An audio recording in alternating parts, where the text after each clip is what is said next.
On termine avec le festival Contes en chemin qui fête ses 10 ans cette année. Cette manifestation itinérante traverse 13 communes du Val-de-Sèvres dans la région de Niort. Elle investit des lieux particulièrement propices à l'évasion. Le talent des conteurs fait le reste. Emmanuel Chartoir et Karine Bottin. Qu'ils aient 7 ans ou 77, même but, même motivation.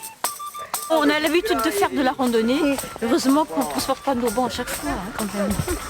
Ce qu'ils sont venus chercher au creux de la forêt, des contes, drôles ou à faire peur. Je vais te poser 3 devinettes.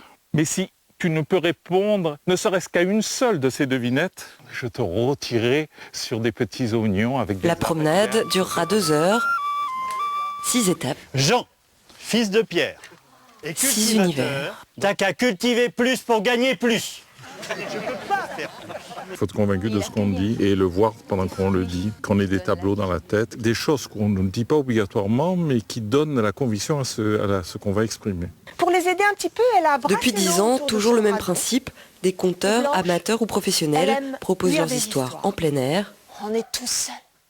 près d'un lavoir ou d'un vieux moulin, au bord d'un lac ou d'une rivière.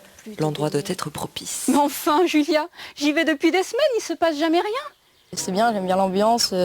En plus là, comme on n'était pas beaucoup, on parle à des gens qu'on ne connaît pas. Puis... Même en étant de la région, on découvre toujours quelque chose quand même.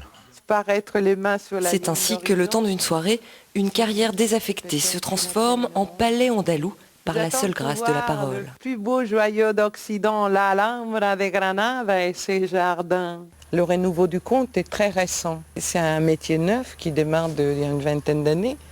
Et en même temps relié à un des plus anciens de la Terre. Mais on commence à charger un métier vieux comme le monde, qui revient à la mode, comme si l'on regrettait d'avoir si longtemps oublié le charme de ces longues veillées.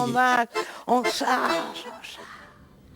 Dans un instant, Sébastien Follin va nous conter la météo des prochaines heures et des prochains jours. Attention aux orages, alerte dans 23 départements de l'Ouest et du Nord.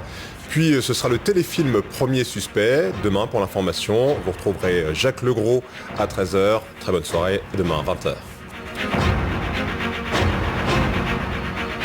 L'info continue sur tf1.fr et par téléphone au 32 80.